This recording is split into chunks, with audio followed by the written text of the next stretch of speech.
Hello and welcome to Monkeys with Fire. You join me on another live workshop with Pascal, and this evening Pascal shall be continuing work on Sunshine Figures' Necromancer bust.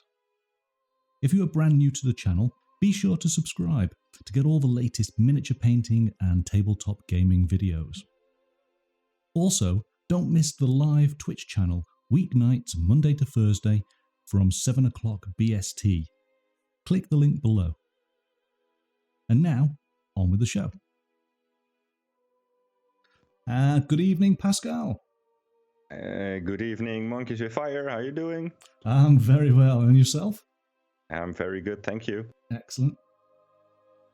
There we go. Good evening, Pascal. Good evening, guys.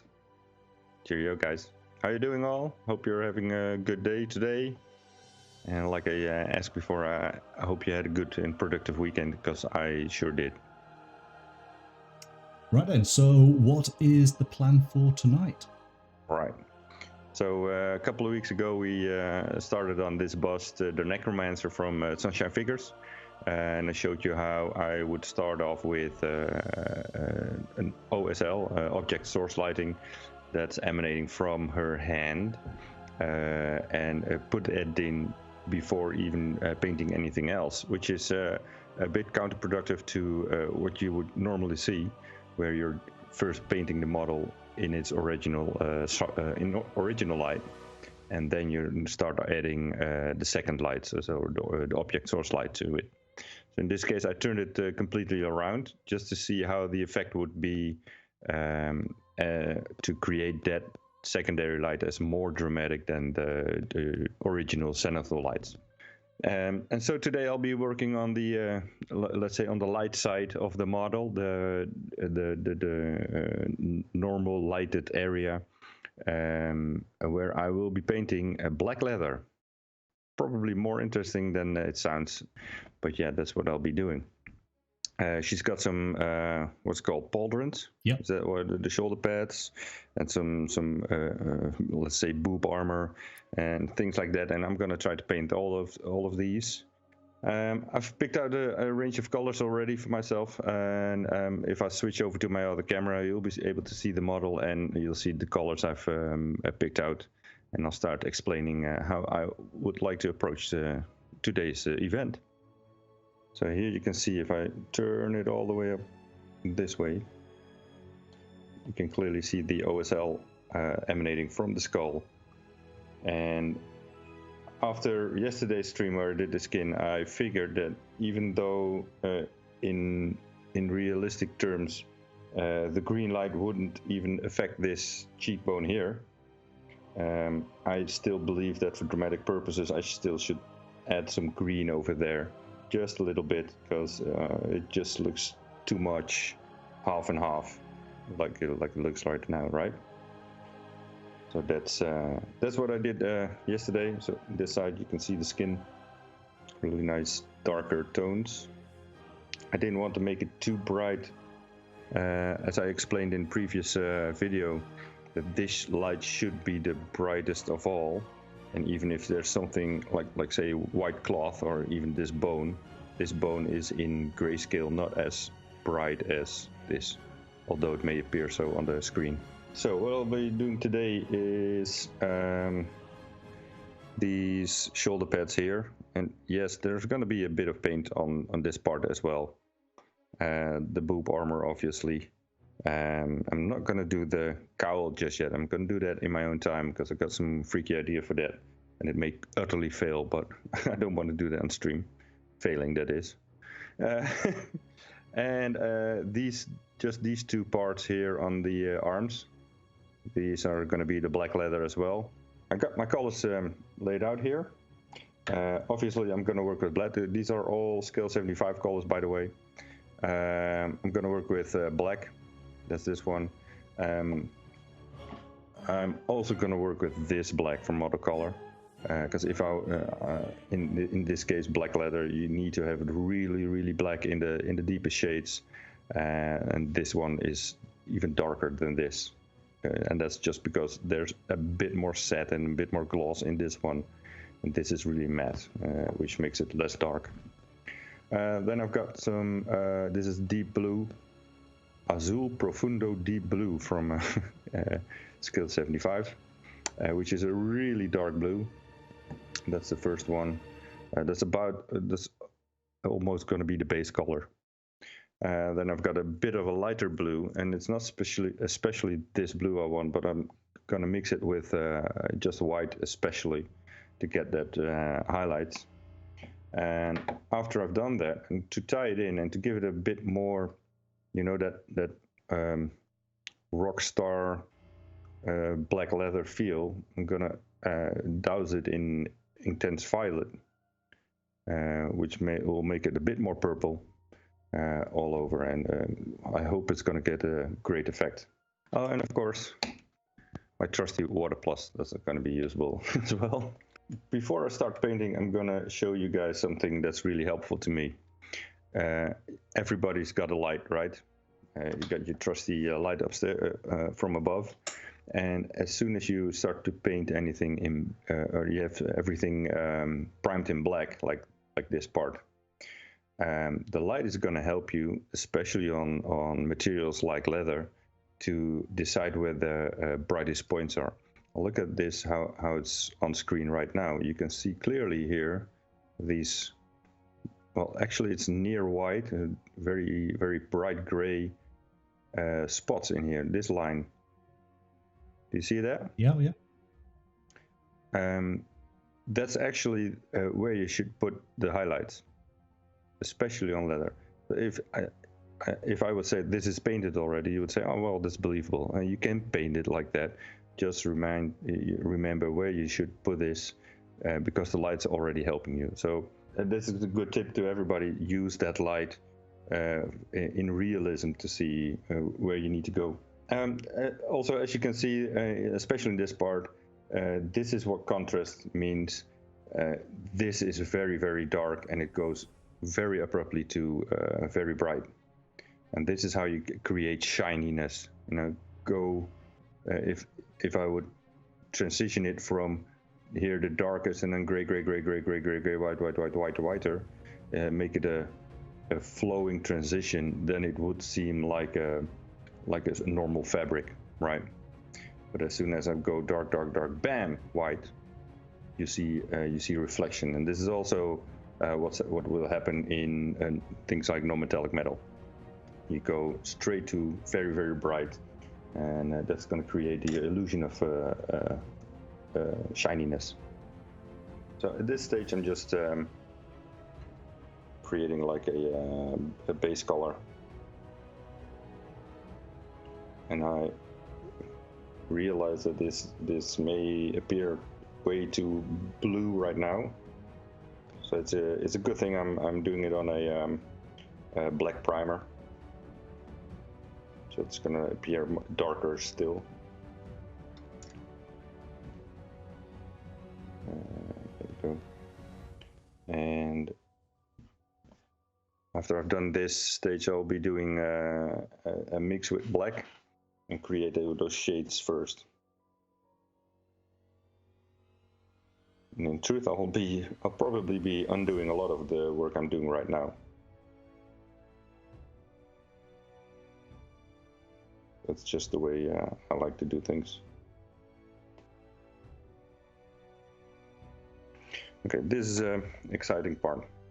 So there's darkness over here. You can see that, right? Mm-hmm. So there's a light from the green here, and I need to transition from the original color of the material, which is the blue, blackish leather kind, to that green, but I still want to leave a bit of a darker area in between. So I've got to be careful not to overdo this stage there. If you might be wondering why I'm not painting the edges, these rims that are on top of it, I'm planning to do those in probably in some metallic color. These edges over here. Okay, so now I'm going to create my first shade color. You can already see that on the palette. It's actually much darker than I see it on screen, but it's near black. It's actually near black. In this case, because we're doing black leather and to get black really shiny, like I tried to explain earlier, I need to make that contrast really big. So there's a lot of room for shades and just small room for highlights. So my shades in this instance are going to be really big.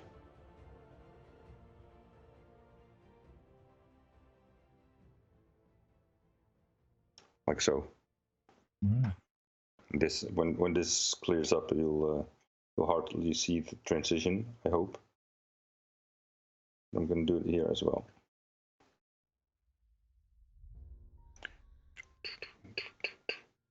Make the noises, right? Oh yeah, absolutely. It makes it look better. And this is the hard thing, you know. As you're turning the model, that light, like I explained earlier, that light's going to change as well, and you constantly feel like, oh, now I've got to paint it like this. Oh, now I've got to paint it like this. So be sure to make a decision beforehand. Okay, let's do this again. Pure black. It's scale 75 black, but it's pure black. Thinned it down.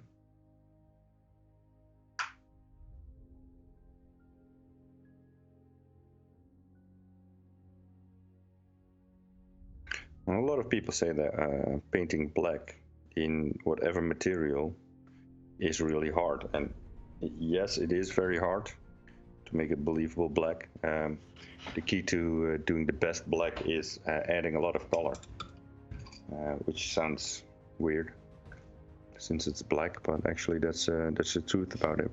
If I really wanted to make it really cool, I would paint some really bright color. I could even do something like this and paint it in as a shadow color. I might even do that. We'll see how it goes. Okay, let's make a reversed highlight color. I'm gonna always try to use some of my base color into any mix I'm gonna make after. So there's this blue, but I'm gonna add that blue to it, making it a bit darker. But there's also some, I don't know, some grayish tones or something. It's something that is dulling the blue. And this is much brighter and much more saturated blue, desaturated. I constantly keep forgetting which is which. So that's going to be my first highlight. Okay, what I'm going to do first is I'm going to sketch in really rough where my light's going to be the brightest. That's like this, something like that. And from that point on, I'm just going to feather it into it. I'm going towards the light. And this is going to help me to not make that light source too big.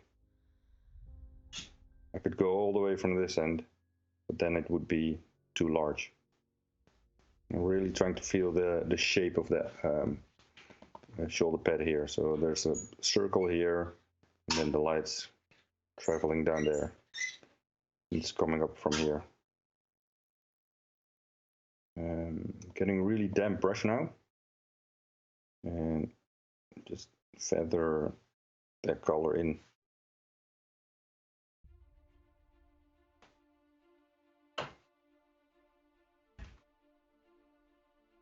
I really love this. It's almost like sketching style of painting in this entire model, and then using the scale 75 colors are really helpful in this, because even though it's really sketchy, and you can see here, because of the natural blending that scale 75 colors do with themselves, you hardly see any brush strokes here.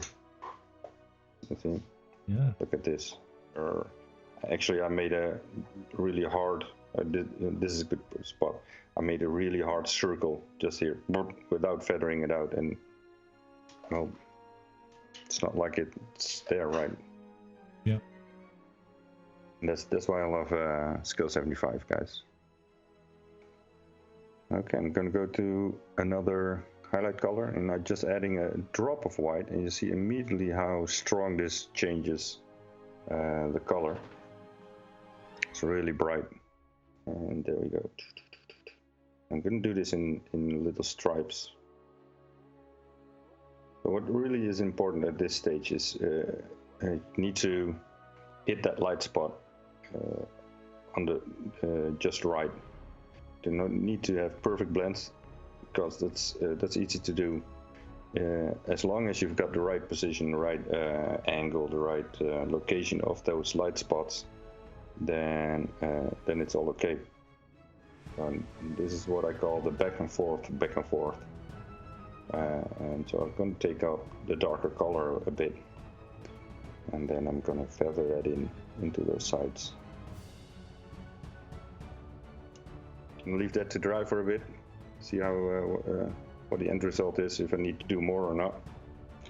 So I'm going to go over to this one. There's the big spot. I'll go over there. Go over there. Make it. There's also what I like. In the end, the light is just going, over the edge. Is gonna spill over a bit, like that.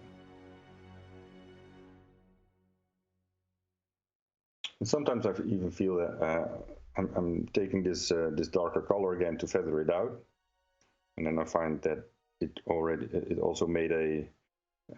So I did a feathering out here, and then I see this edge from the feathering. So I've got a feather even with an even darker color, and sometimes I end up with the fourth layer into the highlights, and then going all the way back to my darkest shade color again, just to smooth out that blend. Do you know? do you understand what I mean? As you said, it was like the back and forth, isn't it? Exactly. And sometimes you go back all the way back to your darkest color again. What I really like about the way that I'm painting right now, like I said, with just the stripes and the dots and all these, which are not nice even strokes, is that it immediately creates a bit of a texture as well, and especially with leather, I really like that texture to be a bit dotted and mottled and whatnot. At this point, you see how bright my next highlight is going to be. This is actually ice blue, and I don't know if you can see it really well on your screen. This is something like an ice blue. Yeah. And now I'm going to get some really fine brushwork.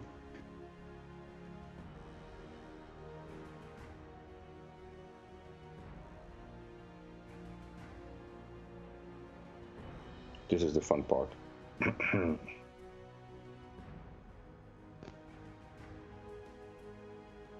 That's sarcasm, by the way.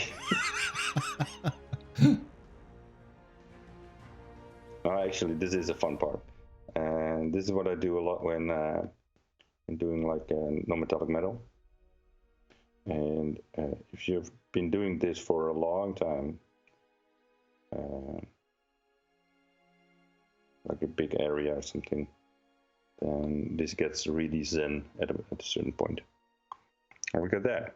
You see how small the highlight is compared to how dark the surrounding colors are, and how instantly it's got a feel of shininess upon it. Do you feel it? Yeah. Do you feel it? Do you feel it? Say it. The blue has now become a bit more muted. It was starting to look very blue, and now the blue's starting to look closer to the black now. Gonna dip down. Yeah, exactly. And that's what contrast is doing, guys. So, and brightness, a small dot of brightness is always going to trump a large area of darkness.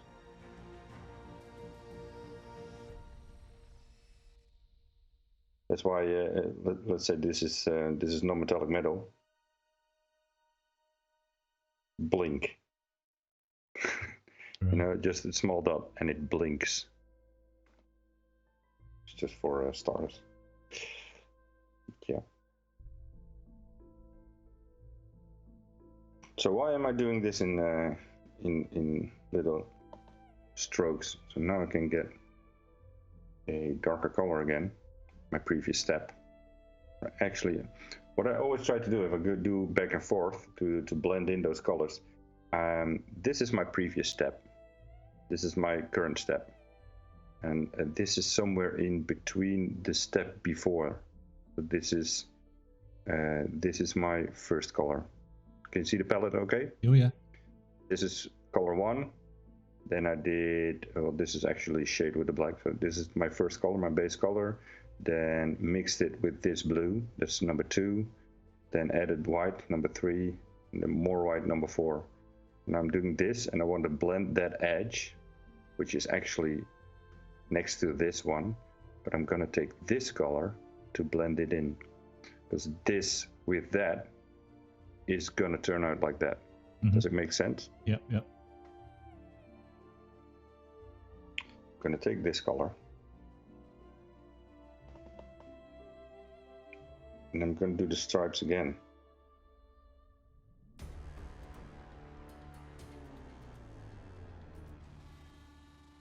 The fun thing is I'm already feeling how in my mind I'm actually turning over to like a non-metallic metal mindset in this. And almost you can treat it like non-metallic metal, except that light works a bit different.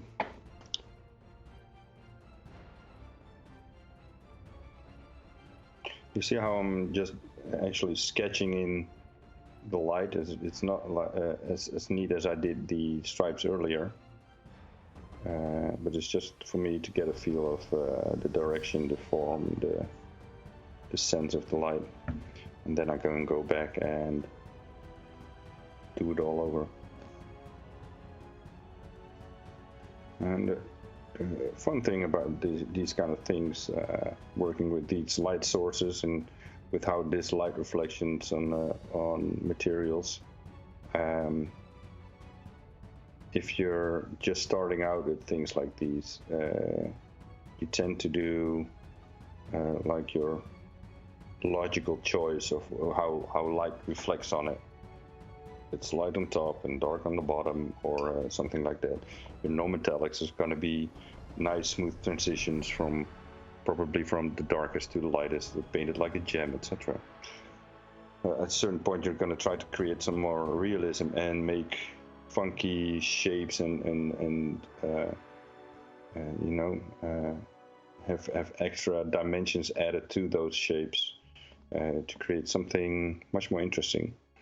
And when you're doing that, and it's just making choices, and it's not as much as looking at how is it really working, how is it really handling itself, how is light actually in reality reflecting on this pad, on this light, but how would light behave on this surface? And I'm figuring out, well, it would be something like this. And if I turn it otherwise, it would probably behave completely different. But that's like the choices you're gonna make.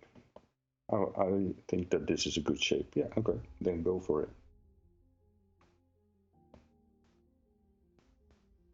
Can you see this angle? How the light is here. This is the line of light, and there's a lot of transition from that blue, and actually there is the real black. But if I go this way, it's blue up to here, and then this is all black. And this is something I really like in doing light reflections, especially with non-metallics, is to have one side fade over in a big area, and the other side be almost directly black. You see, I'm working so hard on this part and totally forgetting this.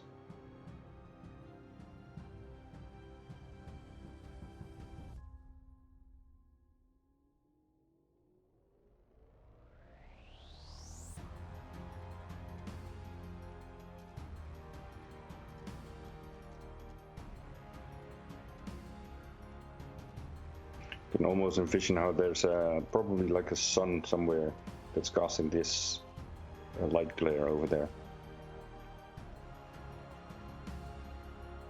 what I'm going to try to do in this reflection, that this part is going to be much brighter than this part here. So this is probably as bright as I'm going to keep it. That's also a way to play with how light reflects and stuff. So try not to make the mistakes of having the same intensity everywhere. What I always find funny is that the more I end up doing highlights, the more time-consuming it gets. You saw how quickly I did the shade colors and how long it's taking me to get this highlights in.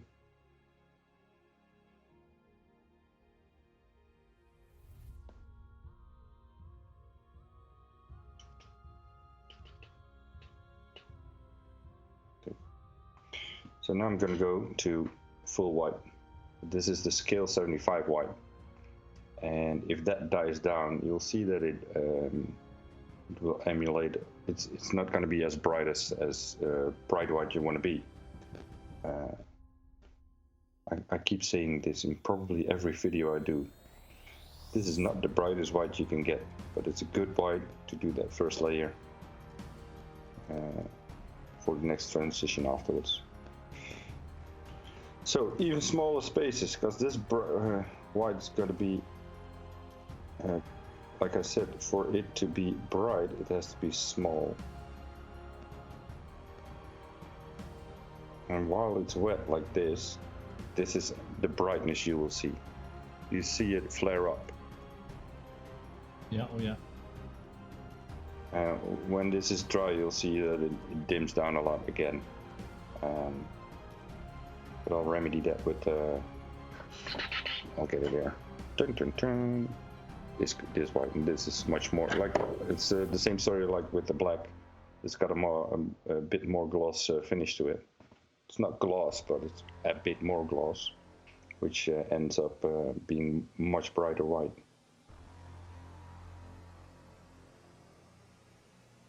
But this is also the trickiest part, because if you're gonna overdo this white, it's gonna lose its credibility, and that's a bit.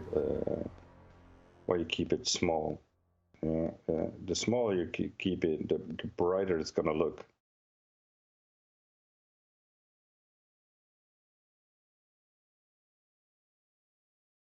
Okay, I'm going to do my final highlight here with that white. This is the other white meat. Just doing some dips and tips. Tip to 2, let's see if we're good to go there. The thing is, in the next stage, I'm going to undo this brightness a bit. But that's okay, because I'm going to retouch it later again.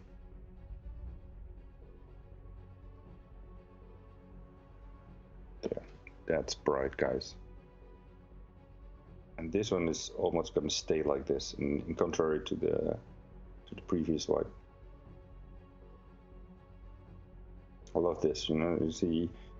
It's bright, dulling a bit, then it's going to be going bright again, and then dulling a lot down, and then bright again. That's makes it so interesting. Okay, so now I've got this, and this already looks pretty cool, but actually it looks more like some dark steel armor, maybe, right? Mm-hmm. And I wanted to have much more purples in my composition.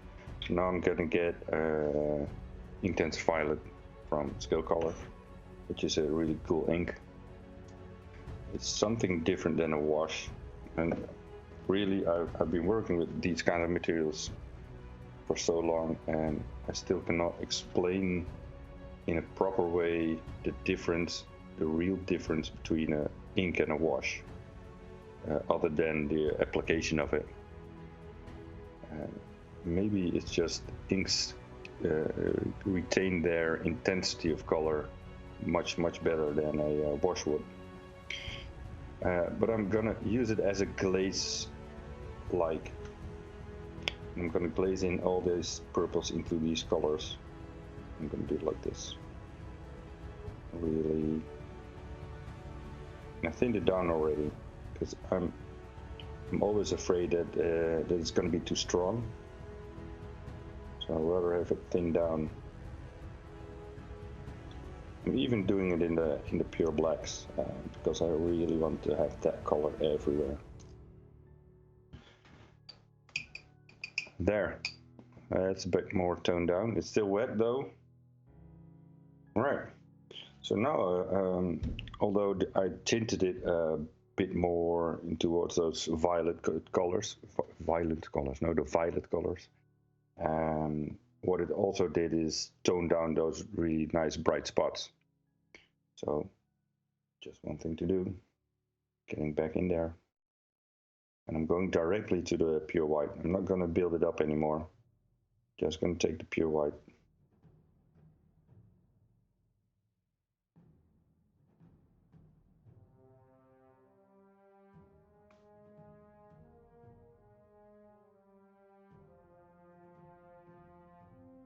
Still figuring out myself whether it is looking like leather or still some metal maybe, but well, it's looking cool, so who cares? Right? There we are. Wow, this is intense, guys. But still, in what, 2 hours? This is what you can do. So FX is saying awesome work and an awesomely teached. Paranoid is saying can't wait to see the end result. Great in the Basket is saying awesome tutorial. Thanks for sharing. Thank you, Gregina. I hope you guys enjoyed this. Learned a lot from it. Well, according to your reactions, you probably did. Right answer. Well, thank you as always. You're very welcome. And yes, we will see you in a couple of weeks' time now. Yes, definitely. Thanks, guys, for being here and joining me in this adventure. And we'll hope to see you again pretty soon. Thank you again, Monkey. All right, then. And bye-bye. Bye for now. And so there we go, everybody. Our thanks to Pascal for another awesome workshop. As we were saying during the course of the stream, if you haven't seen any of Pascal's previous workshops, go to the workshop playlist. There's a whole host of them there which you can watch and get a lot from. Thank you so much. Hopefully we will see you again on another stream. But until then, bye for now.